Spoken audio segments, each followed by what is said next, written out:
Iya.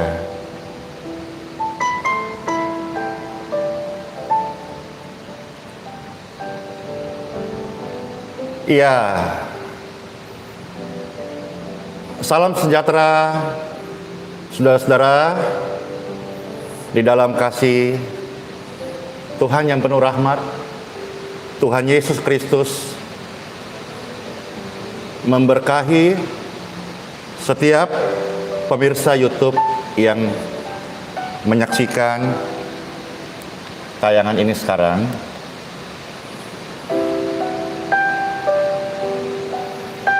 Bagaimana kabar saudara hari ini? Mari sebelum Pastor sebentar akan berdoa.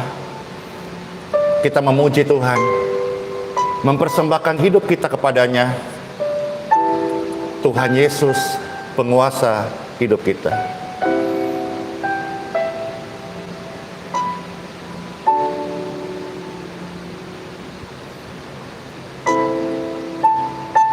Hadirat-Mu Tuhan mengalir di setiap hati kami, di setiap seluruh pemirsa yang menyaksikan live ini.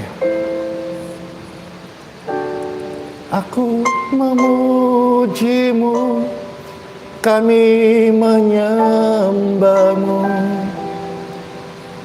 Yesus yang hidup, dan menikmati semua kemurahan-Mu.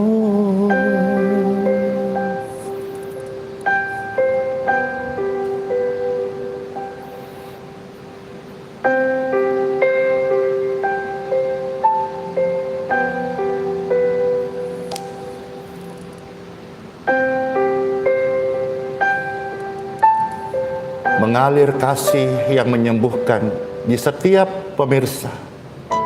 Saat-saat ini, saat-saat teduh, untuk kita menikmati kesembuhan Tuhan. Tuhan yang kami rindukan, Tuhan Yesus.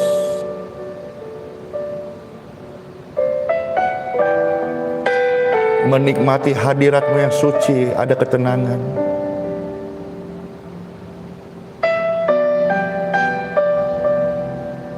Hidup percaya akan setiap janji-janji-Mu Tuhan.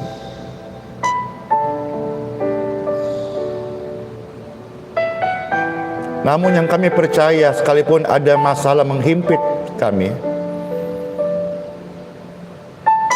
tidak boleh membiarkan masalah tertekan atau menekan batin kami. Sebab Roh-Mu dalam kami lebih besar dari segala ketakutan duniawi ini.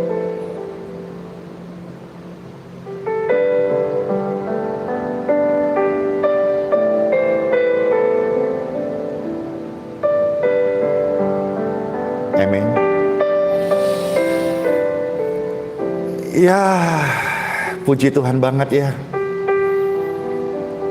Yang mengikuti secara live ini banyak sekali. Dan Bapak Ibu, silahkan yang ada gangguan kesehatan, glukoma, sakit, kebutaan, pergumulan kesehatan, Bapak Ibu silakan masukkan di kolom komentar, baik live ataupun juga di kolom komentar yang tersedia saat video ini diupload.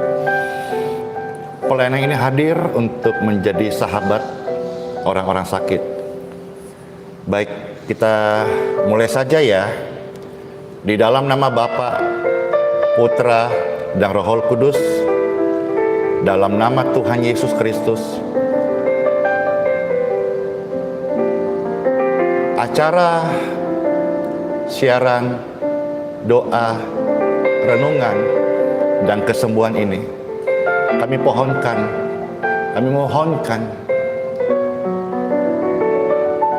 kemurahan dan berkat Bapa menyertai. Amin. Baik, pembacaan sabda firman Tuhan hari ini dengan tema orang buta melihat kembali, Injil Yesus Kristus yang terdapat dari Injil Yohanes pasal 9 ayat 1 sampai dengan ayat yang ke-21. Bapak Ibu bisa menyimak, atau kalau memiliki kitab suci nanti bisa sama-sama di stabilo dibaca ya.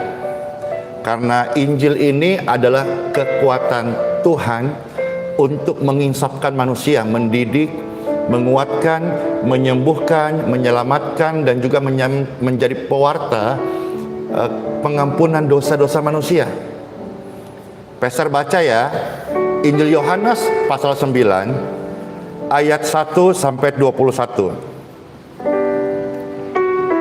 Perikopnya, orang yang buta sejak lahirnya. Waktu Tuhan Yesus sedang lewat, ia melihat seorang yang buta sejak lahirnya. Murid-muridnya bertanya kepadanya, "Rabi, siapakah yang berbuat dosa? Orang inikah atau orang tuanya, sehingga ia dilahirkan buta?" Jawab Tuhan Yesus, "Bukan dia dan bukan juga orang tuanya, tetapi karena pekerjaan-pekerjaan Bapa harus dinyatakan di dalam dia. Kita harus mengerjakan pekerjaan Dia yang mengutus aku. Selama masih siang akan datang malam, dan di mana tidak ada seorang pun yang dapat bekerja. Selama aku di dalam dunia, akulah terang dunia." Setelah Tuhan Yesus mengatakan semuanya itu, Tuhan Yesus meludah ke tanah dan mengaduk ludahnya dengan tanah, lalu mengoleskannya pada mata orang buta tadi. Tuhan Yesus berkata kepadanya, "Pergilah, basuhlah dirimu dalam kolam Siloam." Ya, kolam Siloam itu artinya yang diutus. Maka pergilah orang itu, ia membasuh dirinya, lalu kembali dengan matanya sudah melek. Bapak Ibu Saudara-saudara, pembacaan kitab suci ini mengkisahkan ada orang yang buta bertemu Tuhan Yesus. Dan singkatnya, ada sebuah pertanyaan umum yang seringkali menjadi sebuah polemik. Orang buta, orang cacat, orang sakit itu kena kutuk karena dosa kutuk keturunan, karena salah orang tuanya, tidak bertobat, dan macam-macam. Ya, ini menjadi polemik. Tetapi izinkan pastor untuk kembali mengumandangkan apa yang Tuhan Yesus ajarkan. Tuhan berkata bahwa bukan salah orang tuanya dan juga bukan salah anaknya. Bukan dosa orang tuanya dan juga anak itu tidak menanggung sebuah kesalahan. Tetapi keadaan itu terjadi agar pekerjaan-pekerjaan Bapa dinyatakan, agar Tuhan dipermuliakan. Singkatnya Bapak Ibu, pastor review sedikit ya. Akhirnya berjumpa Tuhan Yesus. Tuhan Yesus dengan caranya yang tidak biasa mengambil tanah, mengaduk-ngadukannya, lalu mengoleskan ke matanya. Apakah sembuh? Belum sembuh, saudara-saudara. Tuhan Yesus berkata, "Kamu pergi ke kolam Siloam dan basuhlah matamu di sana." Nah, Siloam itu artinya diutus. Tuhan Yesus diutus Bapa dari surga untuk turun menjadi bridge, menjadi jembatan untuk memulihkan manusia yang berdosa dengan Bapa. Maka untuk membuat manusia yang tidak percaya ini, Tuhan Yesus datang. Dan di dalam pelayanan Tuhan Yesus, saudara-saudara, Tuhan Yesus kasih tanda-tanda mujizat. mengusir roh-roh jahat, menyembuhkan orang-orang sakit, membuat tanda-tanda mujizat, supaya manusia percaya bahwa Tuhan Yesus ini berasal dari surga. Kalau Tuhan Yesus saja yang tidak bercacat, tidak bercela, Tuhan Yesus untuk membuka hati manusia yang keras ini perlu tanda-tanda mujizat, penyembuhan, pelepasan, keajaiban. Nah, maka sangat wajar hari ini ketika ada orang-orang yang terpanggil khusus oleh Tuhan menjadi penginjil, lalu dia disertai dengan karunia mujizat, karunia doa, tanda-tanda ajaib.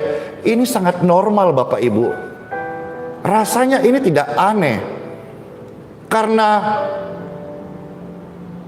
Tuhan Yesus saja di zamannya memakai tanda-tanda mujizat untuk membongkar hati manusia yang sudah berabad-abad ini keras, degil. Mujizat itu sebetulnya bukan segala-galanya, tetapi hanya sign and wonder, hanya tanda-tanda. Tanda-tanda untuk manusia membuka hatinya, tahu bahwa Tuhan itu ada. Makanya pastor selalu katakan bahwa penyembuh jalanan bagi orang-orang yang tidak menerima Tuhan Yesus sebagai Mesias dan Juru Selamat, itu bisa saja dan itu terjadi. Tetapi kesembuhan itu Bapak Ibu tidak termaintains. Sifatnya itu tidak kekal, tidak abadi. Tetapi berbeda dengan orang-orang yang disembuhkan, lalu dia membuka hatinya, percaya satu-satunya Mesias yang hidup, Juru Selamat, Tuhan penebus dosa, maka dia mengaku lewat mulutnya, hati terbuka untuk percaya, dan dia diselamatkan. Dan ini kesembuhan termaintains Bapak Ibu. Nah, yang Tuhan mau adalah kesembuhan termaintains, namun tidak bisa ditolak dan disangkal bahwa mujizat penyembuhan ini Tuhan kasih supaya setiap insan manusia terbuka matanya bahwa Tuhan Yesus itu ada. Peristiwa 2000 tahun lalu Tuhan Yesus disalibkan, mati dan bangkit pada hari ketiga. Ini real story, supaya dunia melihat.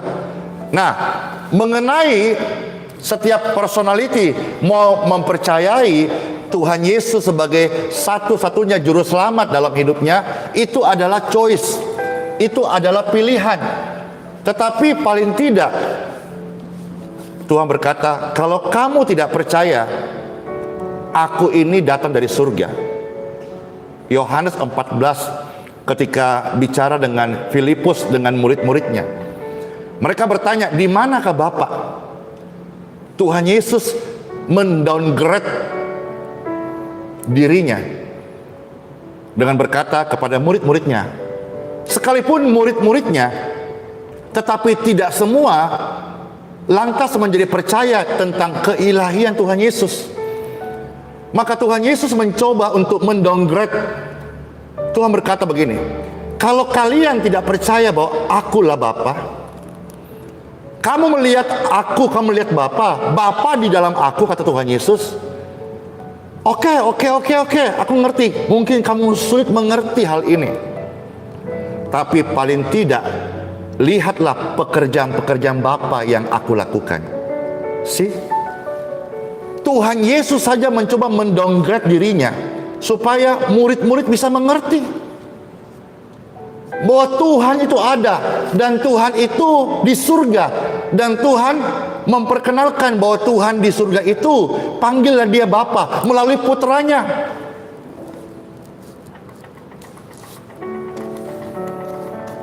Jadi Tuhan Yesus, saudara-saudara, diutus oleh Bapa datang ke dalam dunia untuk menjadi jembatan pemulihan antara manusia dengan Bapa di surga.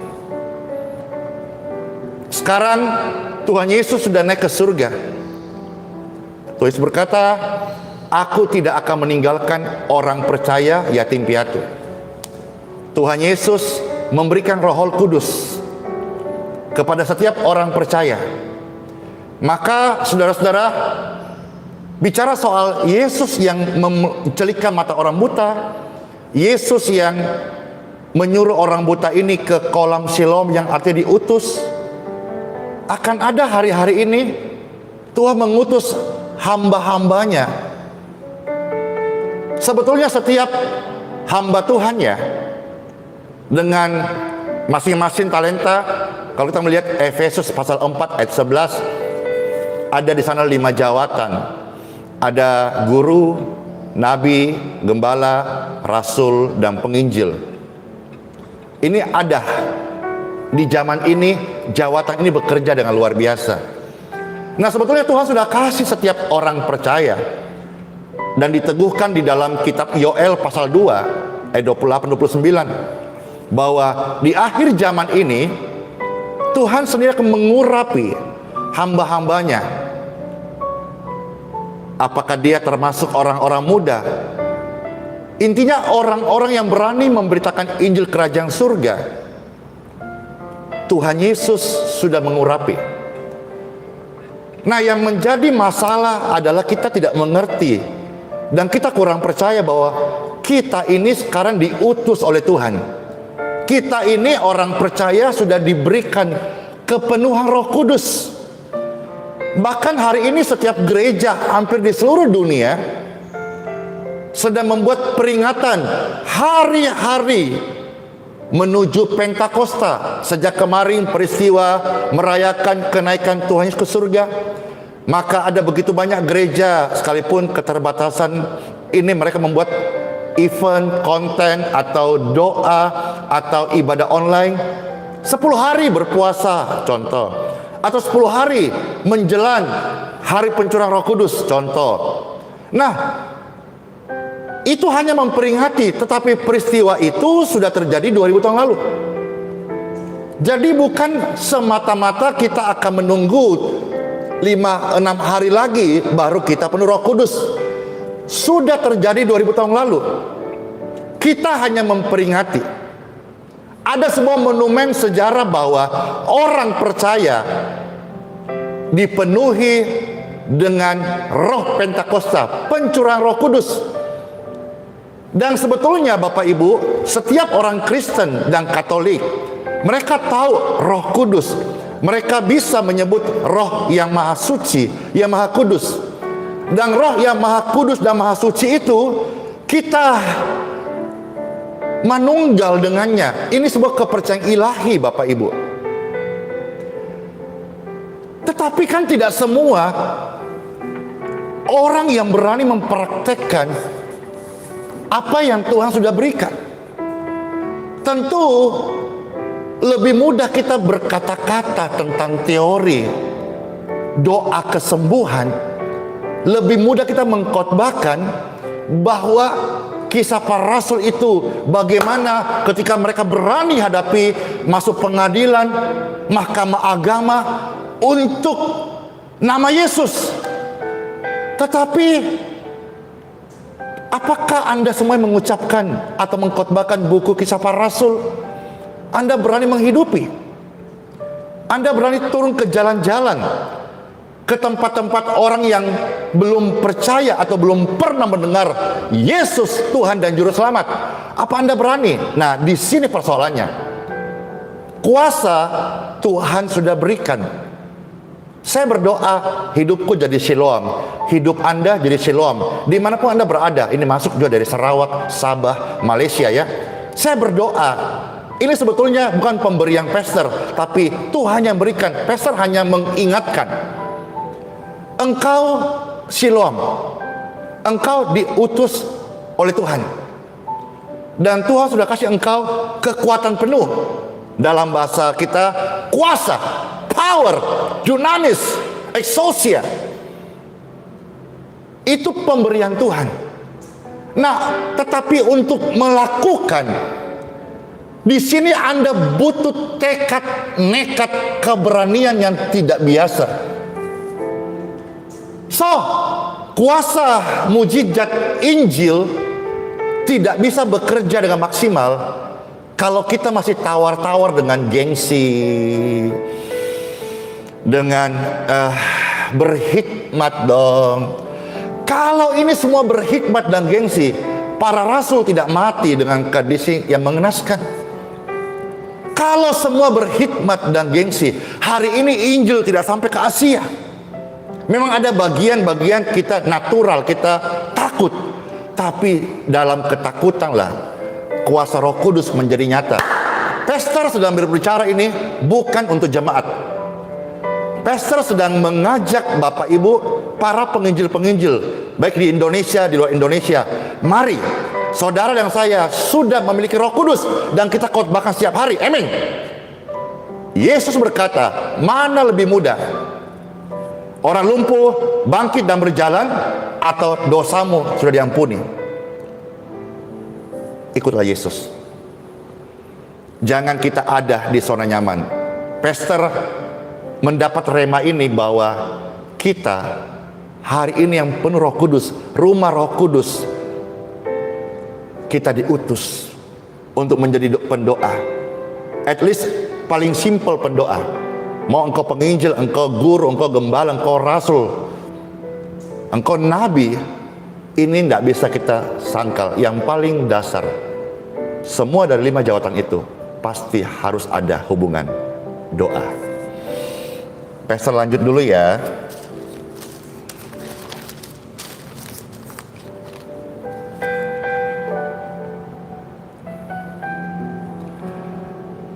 Ayat 8 dari Yohanes pasal 9.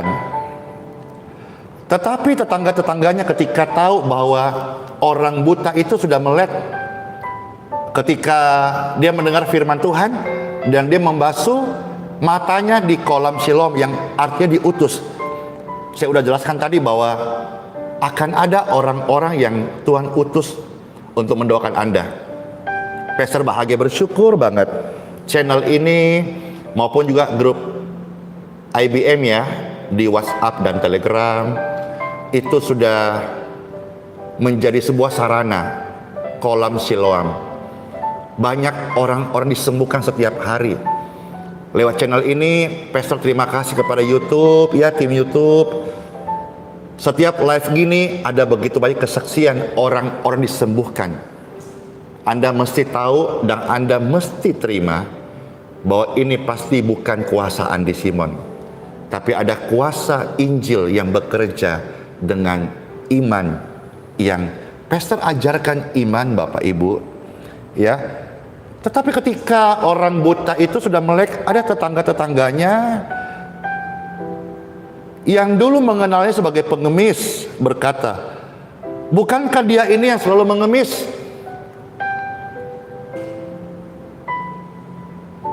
Ada yang berkata, benar, dialah ini. Ada pula yang berkata, bukan, tetapi ia serupa dengan dia. Orang itu sendiri berkata, orang buta ini bersaksi, benar, akulah dia. Kata mereka kepadanya, bagaimana matamu melek? Jawabnya, orang yang disebut, oh nama ini indah, Jesus, Yesua, Yesus, Jesus, Yesus. Wah, ini nama indah, nama yang ada di hatiku, nama yang sudah menyelamatkanku dari sampah, nama yang sudah mencelikanku dari kebutaanku akan kerajaan surga. Dan orang yang sudah melek ini, saudara-saudara, dia berkata, ayat 11 dari Yohanes pasal 9, jawabnya, orang itu disebut Jesus. Yesus itu mengaduk tanah, mengoleskannya pada mataku dan berkata kepadaku, pergilah ke Siloam dan basuhlah dirimu. Lalu aku pergi dan setelah aku membasuh diriku, aku dapat melihat. Tuhan Yesus mencelikkan mata orang buta. Lalu mereka berkata kepadanya, "Di manakah dia?" Jawabnya, "Aku tidak tahu." Lalu mereka membawa orang yang tadinya buta kepada orang-orang Farisi. Adapun hari waktu Tuhan Yesus mengaduk tanah dan memelekkan mata orang itu adalah hari Sabat. Karena itu orang-orang Farisi pun bertanya kepadanya, "Bagaimana matanya menjadi melek?" Jawabnya, "Ia mengoleskan adukan tanah pada mataku, lalu aku membasuh diriku dan sekarang aku dapat melihat."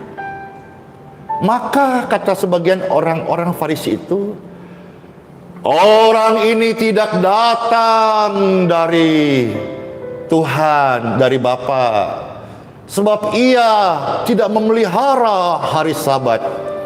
Sebagian pula berkata, "Bagaimanakah seorang berdosa dapat membuat mujizat yang demikian?" Maka timbullah perdebatan, pertentangan di antara mereka. Ayat 17 ya, dari Yohanes pasal 9. Lalu kata mereka pula kepada orang buta itu, "Dan engkau, apakah katamu tentang dia? Karena ia telah memelekkan matamu." Jawabnya, "Ia seorang nabi." Lagi-lagi orang-orang Yahudi itu tidak percaya. Memang susah ya. Makanya saudara-saudara, Pastor pesan di sini, yang nonton channel ini ya, kita nggak usah ikut-ikutan debat.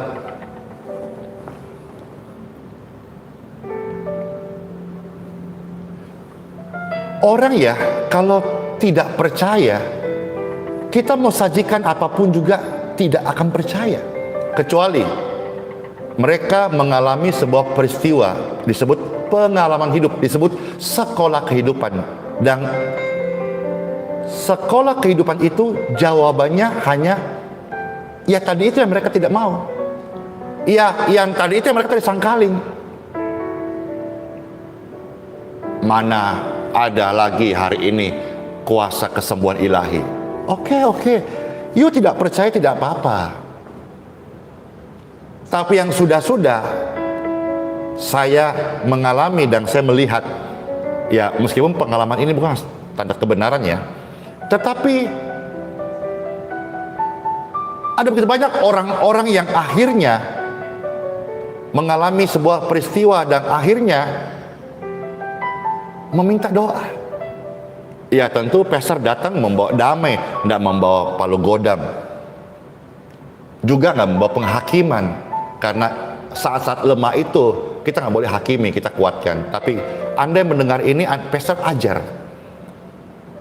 Kalau Anda tidak mau percaya mujizat penyembuhan, oke.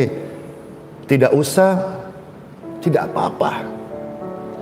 Mujizat penyembuhan tetap akan terjadi selama bumi masih ada, matahari masih bersinar. Mujizat penyembuhan masih terjadi sampai hari ini. Yang nggak mau percaya, ya tidak apa-apa. Orang-orang Farisi juga tidak percaya. Dan lebih jahatnya lagi, dia ini menuduh Yesus datang dari setan. Kan istilah-istilah doa kesembuhan kan banyak yang macam-macam ya. Pastor tidak perlu utarakan, tapi paling tidak netizen atau pemirsa tahu lah. Bahkan ada banyak yang menjapri saya, "Pastor tanggapin dong, tanggapin." No, cukup sekali. Ya, saudara, tidak semua hamba Tuhan hari ini ada seperti posisi pastor. Tidak bermaksud untuk membanding-bandingkan, tetapi barangkali kepercayaan ilahi dalam hal mendoakan orang hari ini, rasanya loh ya, dari seluruh penjuru kota meminta pelayanan doa. Tidak bermaksud untuk mengumbar sombong. Saya bicara bahwa kalau ada yang tidak percaya kuasa kesembuhan, silahkan. Tapi lebih banyak orang mempercayai. Nah, orang-orang Farisi juga ini tidak percaya, Bapak Ibu. Orang Farisi ini bukan orang tidak beragama, bukan orang ateis, orang yang menghafal kitab Musa. Dia tidak percaya. Nah, dan apa yang terjadi? Dia mencari orang tua daripada pengemis yang melek matanya, menjawab rasa penasarannya. Tapi sekalipun dia mencari orang tuanya untuk mendengar kisahnya, ini orang buta beneran apa enggak sih? Ini mujizat penyembuhannya asli atau palsu ya? Ya kan, simple, memang betul. Cari saja keluarganya, cari saja lingkungannya, cari saja tempat tinggalnya, dan tanya, orang ini buta betul atau buta botek-botek? Orang-orang sakit yang pastor layani ini sakit betulan atau hanya drama saja?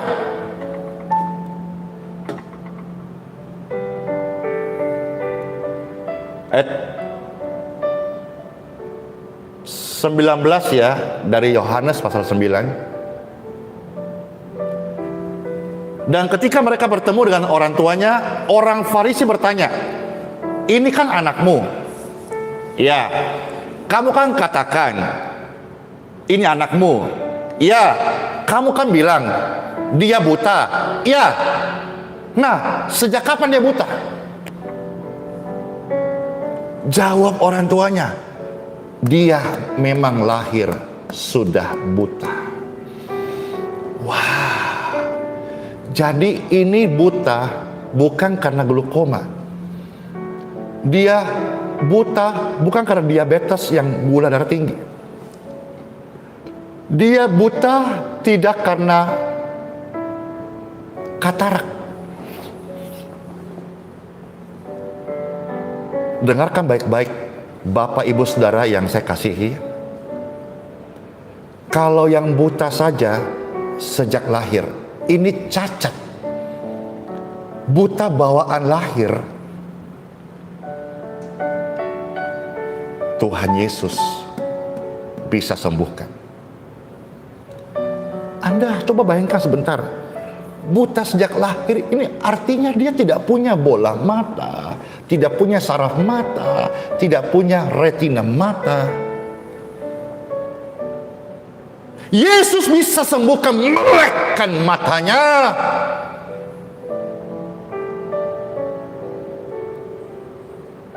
Bapak Ibu, tanpa bermaksud mengecilkan penyakit glaukoma, tidak bermaksud juga mengecilkan sakit-sakit bagian buta atau gangguan retina mata Anda, katarak, tidak bermaksud. Tapi pastor mau dorong Anda melihat Bible ini, saudara-saudara.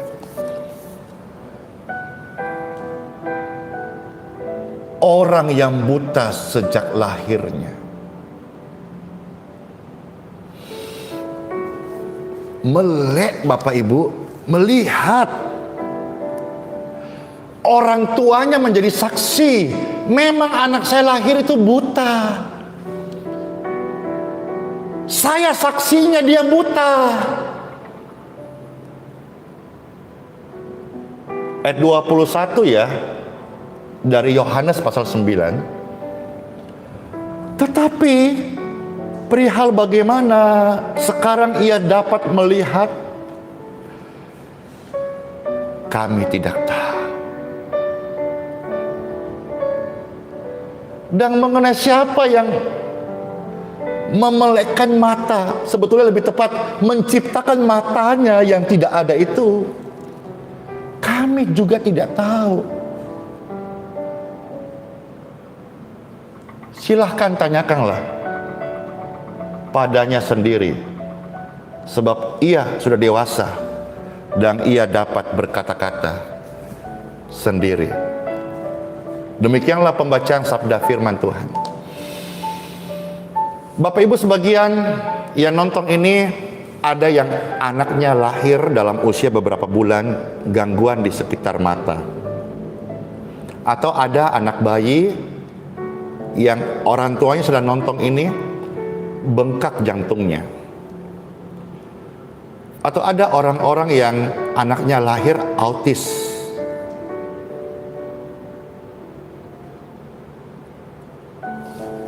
jalan hidupnya, bahkan orang tuanya dari pengemis tadi itu,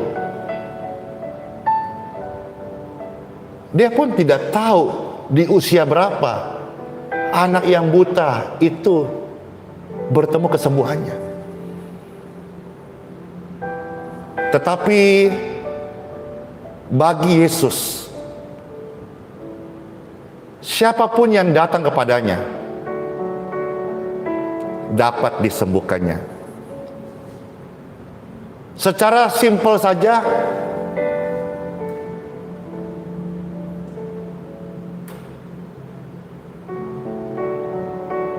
Tuhan Yesus bisa bekerja dengan keajaibannya saat engkau berdoa.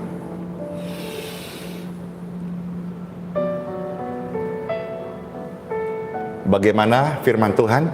Apakah Bapak Ibu terberkati? Ketika Pastor membagi firman Tuhan ini, saya bangga. Saya bangga memiliki Tuhan Yesus. Bukan hanya Tuhan Yesus sudah menyelamatkan hidupku dari lumpur dosa. Saya bangga dengan pribadi Tuhan Yesus. Karena Tuhan itu begitu kreatif. Bagaimana hanya seonggok tanah saja Tuhan Yesus ambil dengan tangannya, lalu Tuhan Yesus mengaduk-aduk tanah itu menjadi gumpalan. Dan ada kemungkinan adukan tanah biasa itu jadi gumpalan di tangan Yesus. Tanah adukan biasa itu menjadi mujizat bola mata. Pastor ulang ya. Ketika Tuhan Yesus, ini tangannya Tuhan Yesus ini mengambil, dia genggam. Bagi orang biasa ini menjijikan, ini kotor, ini tidak normal, ini agak kurang ajar. Maunya sih kalau bisa dengan tangan yang bersih ditumpangkan ke dahi ini, maunya begitu. Tapi kan mujizat tidak bekerja dengan cara maumu. Mujizat bekerja dengan tuntunan Roh Kudus. Nah, ketika Tuhan Yesus mengambil, dia mengaduk-aduk tangan untuk membuat adukan tanah itu, ternyata tanah yang kotor ini, yang menjijikan ini Bapak Ibu, di tangan Yesus berubah menjadi bola mata. Apa yang mustahil bagi manusia tidak mustahil bagi Tuhan.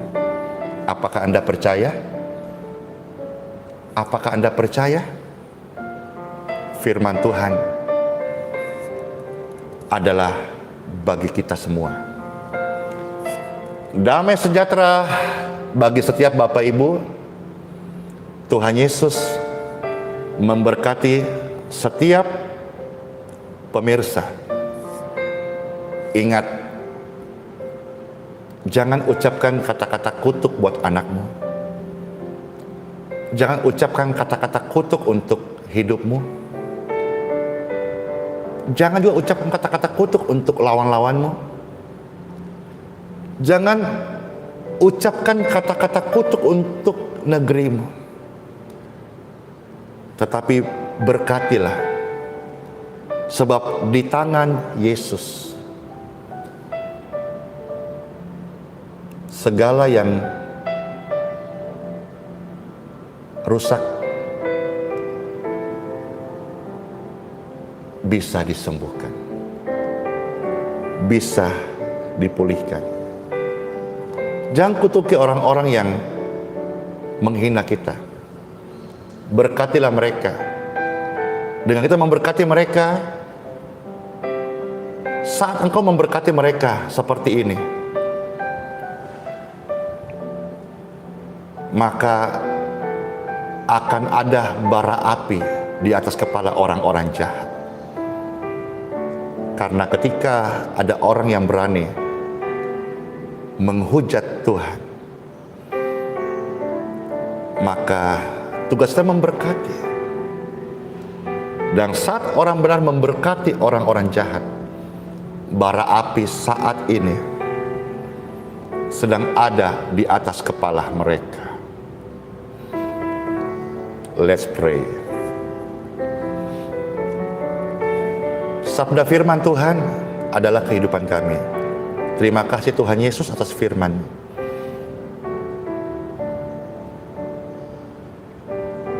Dan sekarang Pastor mau mendoakan setiap pemirsa yang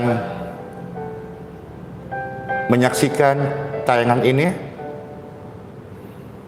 dimanapun Bapak Ibu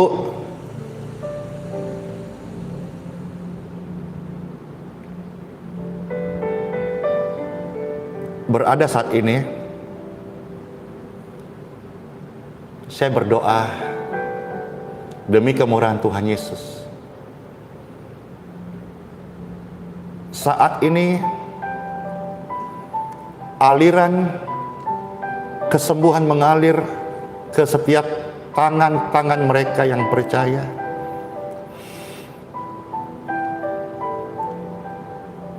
Barang siapa yang percaya, mereka akan melihat kemuliaan Tuhan. Kepercayaan kita itu dilihat dari buahnya. Orang bisa menyebut apapun agamanya. Kalau perbendaharaan katanya itu adalah kotor,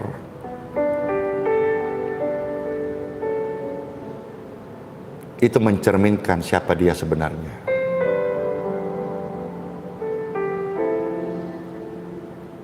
Sekarang pengurapan kesembuhan memberkati setiap tangan-tangan Anda.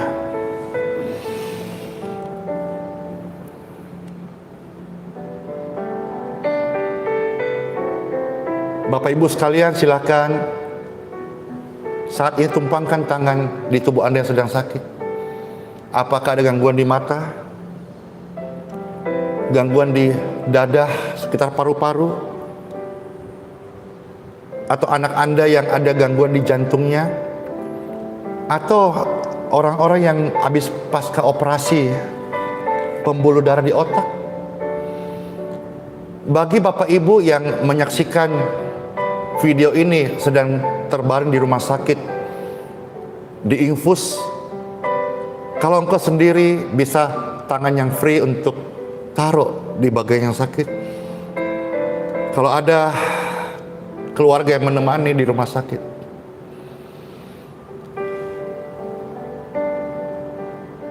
bolehkah menolong menaruh tangan yang sudah diberkati ini ke tubuh keluargamu yang sedang sakit? Kalau ada di rumah orang tuamu sedang sakit, tumpangkan tanganmu yang sudah diberkati ini, taruh. Bapak Ibu yang anaknya ada kelemahan tubuh sekarang ini, Pastor sudah doakan tanganmu diberkati. Dari tangan Bapak Ibu ada aliran kesembuhan mengalir. Taruh tangan di tubuh anakmu yang sakit. Atau Bapak Ibu yang melihat ini, ayahanda atau ibunda Anda sedang sakit, tanganmu Pastor sudah doakan, diurapi. Waktu engkau taruh tangan. Sekarang, dalam kondisi engkau taruh tangan, kita sehati berdoa ya. Di dalam nama Bapa, Putra dan Roh Kudus, keadaan buruk yang mereka alami hari ini, atau mungkin yang mereka hadapi anak yang cacat buta, atau ada yang terancam glaukoma buta, katarak buta, atau ada orang-orang yang gagal terus anaknya narkoba, ada orang-orang yang gagal yang akhirnya dia harus mengalami masalah ekonomi. Kita sehati berdoa ya. Hari ini kabar baik datang kepada Anda. Kabar yang memberikan sebuah sukacita. Stoplah mencari siapa yang salah. Stoplah menghakimi suami istri. Mulailah membangun hubunganmu dengan orang tuamu, dengan kekasihmu, dengan istri, suami, anak-anak. Dan waktu saudara-saudara, sekarang taruh tangan Anda di tubuh yang sedang sakit.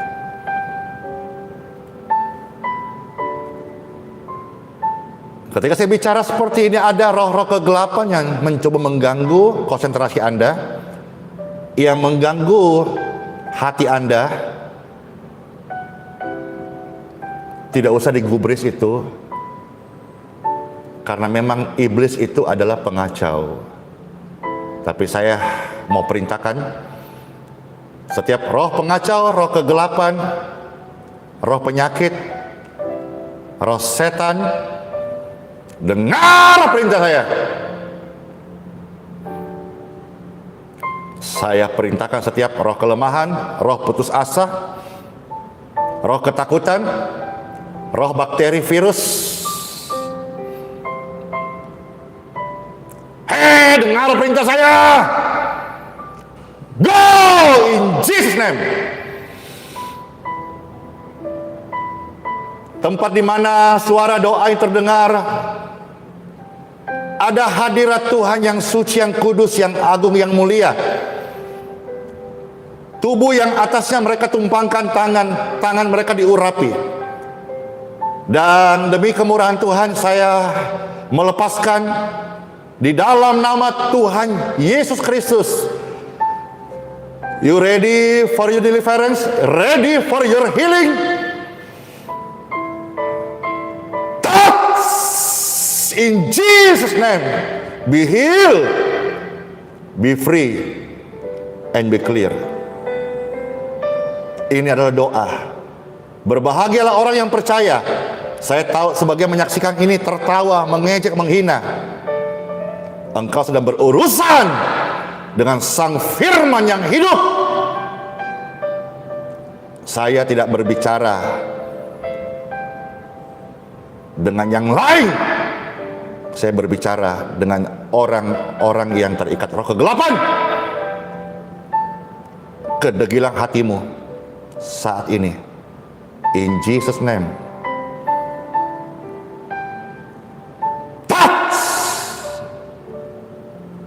You free, you clear, and you heal. Di dalam nama Bapa, Putra, dan Roh Kudus.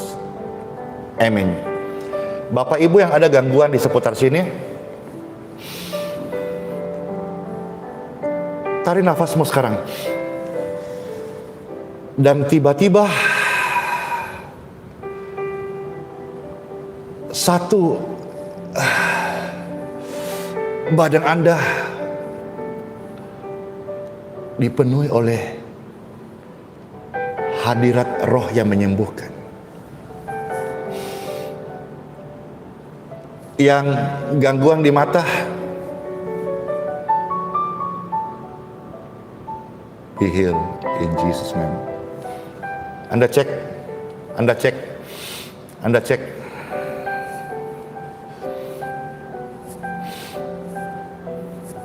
Apa yang terjadi? Silakan bersaksi. Yang gangguan bagian, bagian tangan dulu ya. Ya, bagian tangan. Ya, sekarang in Jesus name you free. Yang tangannya nggak bisa diangkat, yang sakit, yang nyeri bagian seputar tangan, you heal in Jesus name. Angkat. Yes, amin. Yang ada gangguan di sekitar lever, ginjal, ya, apa ini ya, pinggang, ya, sampai ke kaki deh. Ya. Ya. Dengar ya, saya ulang ya. Yang ada gangguan mulai di bawah sini, jantung tadi sudah ya, lever, ginjal, hati, sampai pinggul ya, lalu bagian belakang, tulang belakang sampai betis, kaki ya. Sekarang ini Anda rasakannya. Pastor sedang berdoa, aliran kesembuhan mengalir atas organ-organ tubuh yang Pastor sudah sebut tadi. Pembengkakan di bagian, oke, nanti cek ya, ada orang-orang yang sakit ginjal disembuhkan. Oke, sekarang cek nanti. Yang Bapak Ibu nonton video ini yang sekarang ada gangguan di persendian kaki ini, Pastor kasih los ya. Sayang kamera terbatas ya. Persendian kaki ini ya, sekarang.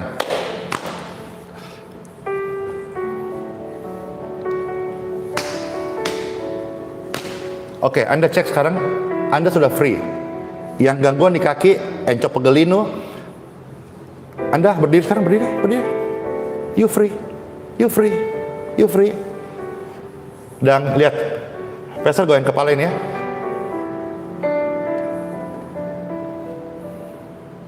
Anda yang gangguan di bagian sini, kepala berat, tulang leher belakang, you free. You free. Coba cek. Cek. Yang gondok.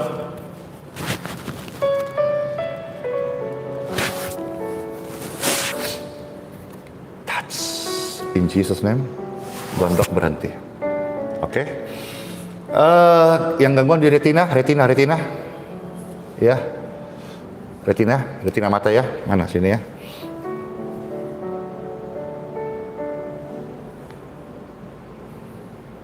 Free, heal in Jesus name. Yang gangguan, yang sulit tidur, ya, dua tangan Anda pegang di sini. In Jesus name, be healed.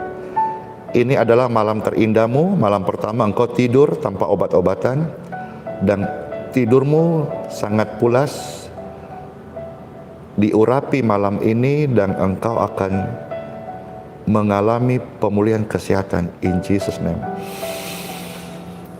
Cek Anda yang depresi, yang insomnia, yang ketakutan, yang paranoid, terima kesembuhan Anda. Yang gangguan batuk ya, gangguan batuk, lihat ya, Anda bisa buat seperti ini. Jadi kan udah saya ajar berkali-kali bahwa bukan pola, tetapi saya sedang mempraktekkan iman. Jadi orang-orang yang gangguan di sini, ya sentuhlah di sini, ya sentuh sini.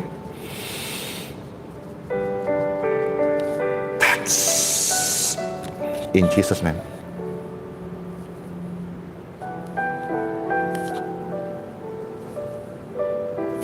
Ya, gangguan paru-paru, yang gangguan batuk, aliran kesembuhan sudah mengalir atas seputar paru-paru Anda. Ya, yang telinga deh, telinga.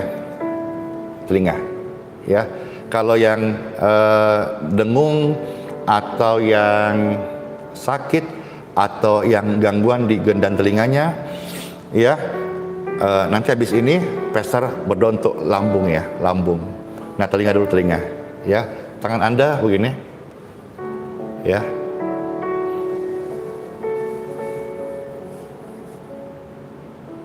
Be healed in Jesus name.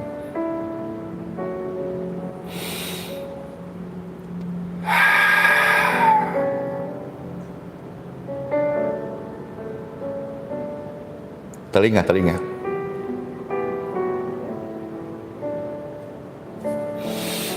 Oke, cek telinga Anda ya. Bagian lambung, Pastor pegang seputar lambung sini. Be healed in Jesus name. Orang-orang yang ada gangguan di lidah, apa itu alergi, sakit, dan juga sekaligus yang di kulit, gangguan pada kulit. Ada alergi yang beberapa hari yang lalu Pastor mendapat sebuah foto itu mengerikan, ya, sangat mengerikan. Foto itu bagaimana ada satu kasih Tuhan yang mengalami sakit alergi dan mengerikan. Saya tumpangkan tangan atas setiap orang-orang yang alergi saat ini. Anda tumpang tangan di kulit Anda sekarang ini. Mereka yang tumpang tangan di kulit mereka karena alergi, aliran kesembuhan dan saat ini kulit mereka merasakan. Kulit mereka merasakan ada kuasa yang seperti membuat kulitnya steril. Nah, setelah ini Pastor berdoa untuk yang kanker payudara, ya. Alergi pada kulit,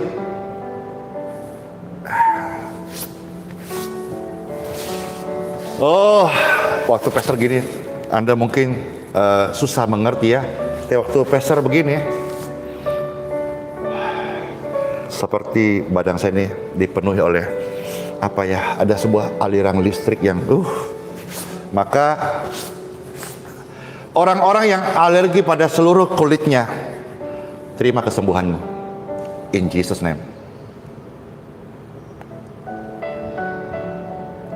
Bagi Anda yang mengalami sakit kanker payudara, lambung sampai seputar saluran kencing, Anda bisa mulai seperti ini, ya. Tangan kanan Anda mulai elus ke bawah, ya. Maka waktu engkau elus segini, terputus, ya. Pastor ulang, ya. Ketika saudara mulai elus begini, ini benar, dan Anda akan bersaksi secara real saat ini. Pastor tidak bohong. Pastor bukan tukang obat, ya. Pastor ini bukan, ya, tidak bisa kita memuji diri sendiri, tapi yang saya beritakan ini adalah Injil Yesus Kristus. Kuasanya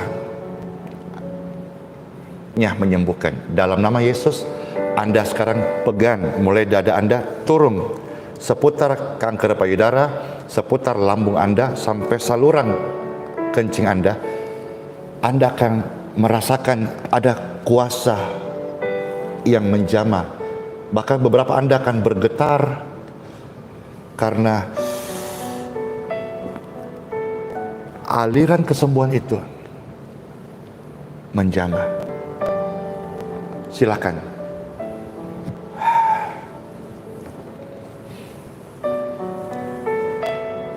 Ya,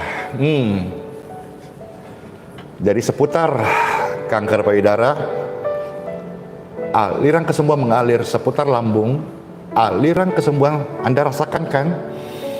Dan yang gangguan saluran kencing, lakukan ini, ya.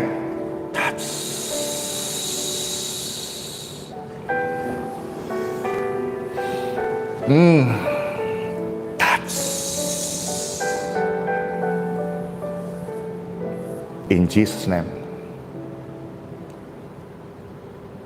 Dan Pastor berdoa sekarang untuk 3 hal ini, gangguan kolesterol, gula darah, asam urat, ya.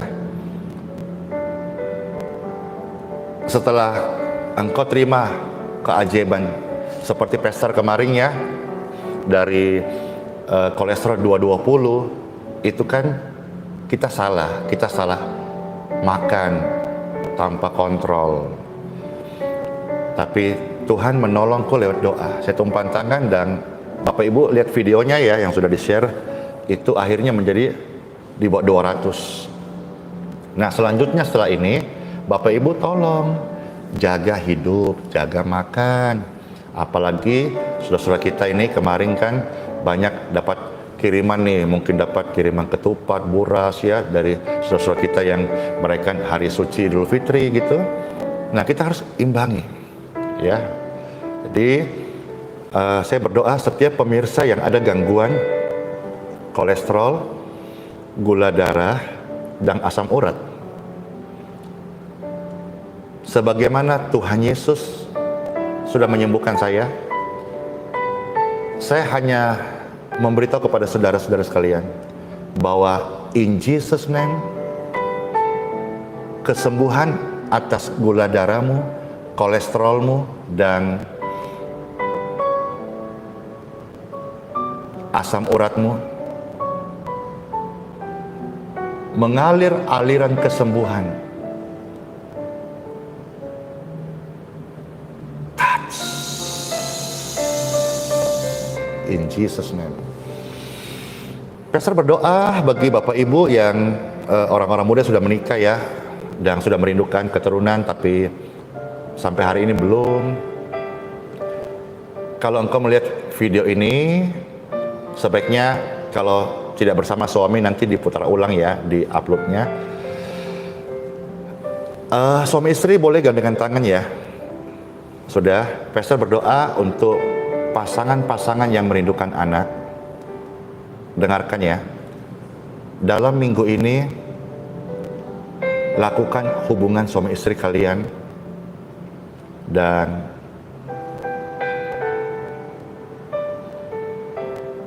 demi kemurahan Tuhan, saya minta kepada Bapa memberkati hubungan kalian, memberkati buah kandungan kalian, memberkati hubungan hasil itu, sperma dan indun telur diberkahi dan menjadi buah hati yang diberkati Tuhan. Dalam nama Yesus. Amin. Nanti kalau sudah hamil, info ke Pastor ya. Siapa tahu Pastor bisa membantu mendoakan atau memberikan nama untuk kekasih hati, buah hati Bapak Ibu. Soli Deo Gloria. Tentu hari ini ada begitu banyak orang-orang yang disembuhkan. Ada begitu banyak orang-orang yang diberkati. Ada begitu banyak jiwa-jiwa yang dipulihkan. Ya, puji Tuhan. Nanti kita doa berikutnya ya. Pastor akan bisa melayani lagi kalau memang ada yang dirindukan, meminta pelayanan-pelayanan seperti ini. Dan kalau ini memberkati ya, Pastor akan bisa lebih sering untuk ada doa-doa seperti ini. Apakah Bapak Ibu terberkati? Kalau terberkati silakan kasih komentar ya di kolom komentar. Dan kalau saudara juga mengalami kesaksian, silakan juga taruh kolom komentar.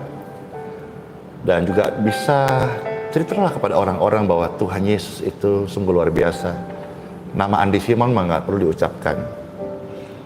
Tuhan Yesus lah yang diucapkan namanya. Amin. Kalau sudah terberkati ya. Kalau saudara-saudara mau memberikan persembahan, ya Pastor doakan.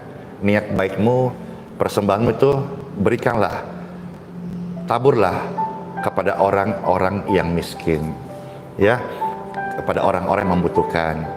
Bukan besar kecil, tapi niatmu, tanda syukur, berikanlah kepada orang-orang yang kurang mampu. Pastor, saya mau memberkati Pastor ya, silakan. Tapi pasti Anda memberkati pelayanan pekerjaan Tuhan bukan karena doa, tapi tanda syukur, karena pelayanan ini adalah pelayanan cuma-cuma, pelayanan gratis ya. Namun ketika Anda mau memberkati hamba Tuhan, baik pelayanan sosialnya, pelayanan doanya, ya silakan saja. Tuhan Yesus memberkati. Ya, ada request tadi sebelum kita closing, kita nyanyi. Oke, Pastor ikut ya. Tunggu dulu, tapi lagu apa?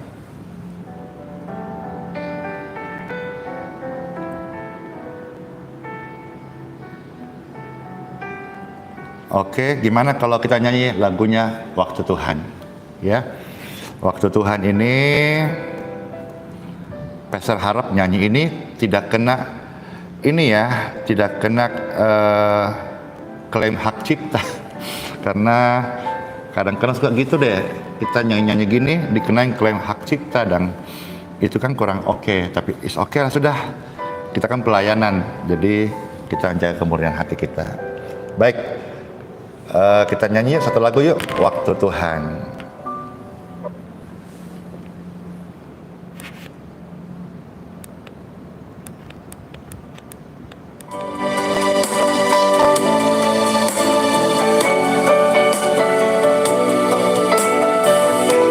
Ya, kita bawa pujian bagi Tuhan.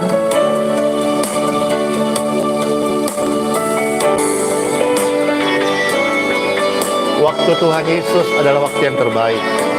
Saudara, engkau adalah Siloam yang diutus membawa kabar baik bagi setiap orang.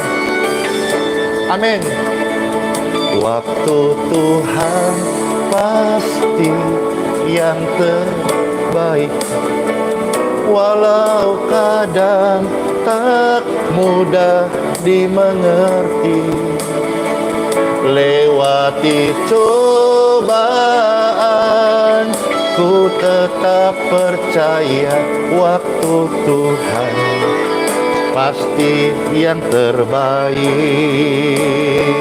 Waktu Tuhan pasti yang terbaik, walau kadang tak mudah dimengerti. Lewati cobaan, ku tetap percaya waktu Tuhan pasti yang terbaik.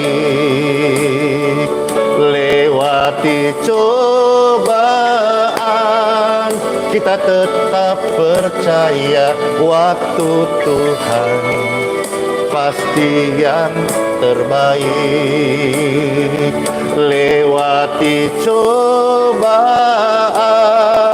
kita tetap setia waktu Tuhan pasti yang terbaik.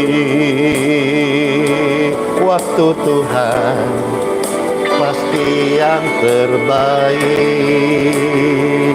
Amin. Terimalah berkat dalam nama Bapa, Putra, dan Roh Kudus. Amin.